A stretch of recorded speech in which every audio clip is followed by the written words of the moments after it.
चीन जापान से लेकर श्रीलंका तक अपने पांव तेजी से पसारने में लगा हुआ है। जी हां, उसकी नीयत को देखते हुए सभी देश उसको लेकर काफी अलर्ट हैं। जापान की तरफ से सोमवार को ही कहा गया था कि चीन के युद्धपोतों ने पिछले वर्ष में करीब 323 बार उनकी जल सीमा का अतिक्रमण किया था। वहीं वर्ष 2020 में अतिक्रमण की यह संख्या 322 थी। वहीं अब चीन श्रीलंका में भी तेजी के साथ अपने दायरे को बढ़ाने में लगा हुआ है। इसके लिए चीन ने श्रीलंका के उन इलाकों को चुना है जिन पर लोगों का ध्यान कम गया है।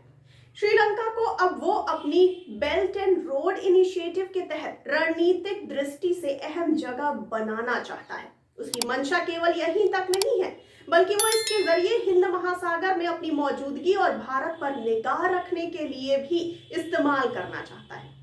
आपको जानकारी के लिए बता दें कि चीन श्रीलंका में अपनी रणनीति को बढ़ावा देने की योजना पर काम कर रहा है। इसमें खास तौर पर चीन ने उन इलाकों को शामिल करने की योजना बनाई है जिन पर सरकार का ध्यान भी कम गया है और जो लाइमलाइट से बाहर भी हैं।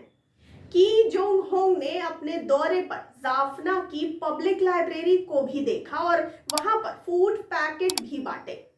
इसको उन्होंने स्थानीय लोगों के साथ संबंधों को मजबूत करना बताया है। इस लाइब्रेरी को यहाँ पर काफी आइकॉनिक माना जाता है, जिसको लेकर सन 1981 में नष्ट कर दिया गया था। बाद में यह भारत के सहयोग से दोबारा बनाई गई थी। आपको ये भी बताते चले कि की ने जाफना के पूर्वी अरियालाई में ककुम्बर फार्म और थोड़ा विल्ली में सिकरोड फूड स्टफ फैक्ट्री को भी देखा। इसके बाद वो जाफना के नजदीक मंदिर में भी गए। चीनी राजदूत का ये उत्तरी क्षेत्र में इस तरह का पहला दौरा था। यहाँ पर रहने वाले लोग पारंपरिक रूप से भारत के काफी करीब माने जाते हैं। यही वजह है कि उत्तरी भाग में रहने वाले श्रीलंकाई लोग यहाँ पर चीनी निवेश के खिलाफ रहे हैं। आपको ये बता दें कि तमिल बहुल उत्तरी श्रीलंका भारत के लिए अहम है। क्यों है, हम आपको बताते हैं। तमिल बहुल उत्तरी श्रीलंका भारत के लिए कई मायनों में अहम माना जाता है। श्रीलंका से अलग देश की मांग को लेकर liberation tigers of Tamil Eelam यानी LTTE ने यहां पर हिंसक आंदोलन चलाया था। इसी ग्रुप के लोग पूर्व प्रधानमंत्री राजीव गांधी की हत्या में भी शामिल थे।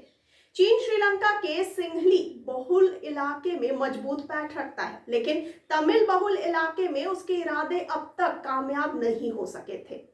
हाल ही में भारत ने इस इलाके में चीनी कंपनी के हाइब्रिड पावर प्लांट लगाने की योजना को रुकवा दिया था।